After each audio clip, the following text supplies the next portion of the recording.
un exercice sur une transformation d'énergie. Donc, on s'intéresse ici à un oscillateur élastique horizontal. Donc, nous avons ici un ressort et un solide petit m de centre d'inertie G qui peut se déplacer selon cet axe. Pour le ressort, la constante de raideur, c'est 15 newtons par mètre et un solide de masse m égale 620 grammes. On va ici écarter le solide d'une distance grand D égale 5 cm à partir de la position de repos en étirant le ressort. Puis on va abandonner le solide sans vitesse initiale, c'est-à-dire que la vitesse à l'instant t égale à 0 sera égale à 0 mètres par seconde. Première question, il faut déterminer la vitesse de passage qui correspond à la position de repos. Question 2, il faut calculer la période propre T0 en sachant que les frottements sont négligés dans cet exercice.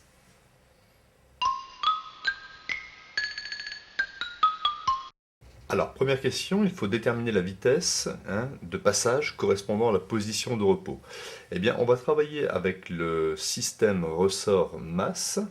L'énergie mécanique de ce système, c'est l'énergie cinétique 1,5 de mv2.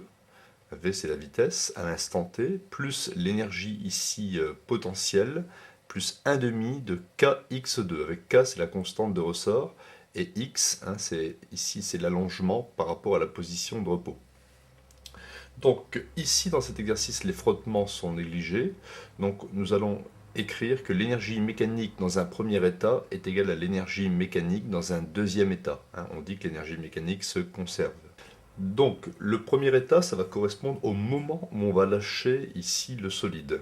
Il n'y a pas de vitesse, puisqu'on a dit qu'on avait abandonné le solide sans vitesse initiale. Donc, il n'y a pas d'énergie cinétique, et l'énergie mécanique se réduit alors à l'énergie potentielle élastique, 1,5 de k x1 au carré, avec x1 ici est égal à 5 cm.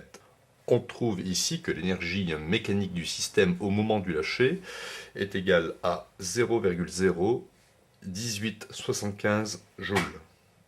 Maintenant, à son passage à la position de repos, qui correspond ici à un allongement x, où x2 est égal à 0, l'énergie mécanique du système, c'est l'énergie cinétique du système, énergie cinétique 2, plus énergie potentielle élastique 2. Donc ici, comme x2 est égal à 0, il n'y a pas d'allongement par rapport à la position de repos, il n'y a pas d'énergie potentielle élastique. Et l'énergie mécanique du système se réduit ici à l'énergie cinétique, 1,5 de m, v2 au carré.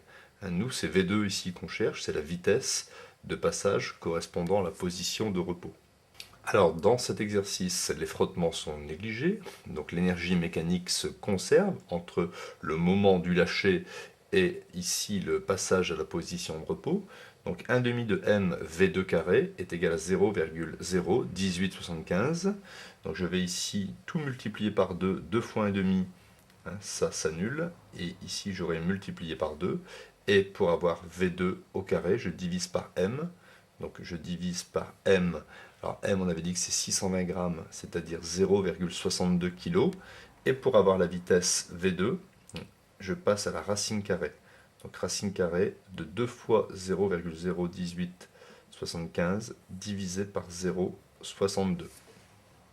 Après calcul, on trouve une vitesse v2 de passage à la position de repos de 0,246 mètres par seconde. Alors, question numéro 2, nous allons ici supposer qu'il n'y a toujours pas de frottement et qu'en ayant lâché ici le solide donc d'une position écartée par rapport à la position de repos, le solide va osciller autour de la position de repos. La durée d'une oscillation, c'est le temps mis par le solide pour faire un aller-retour, eh bien c'est appelé période propre, T0, et il y a une formule à connaître, c'est que T0, le temps mis pour faire un aller-retour, est égal à 2π racine de la masse ici divisé par la constante de raideur. Donc la masse était 620 grammes, donc 0,62 kg, et ici la constante de raideur 15 newton mètre moins 1. Donc on trouve une période propre T0 de 1,3 secondes.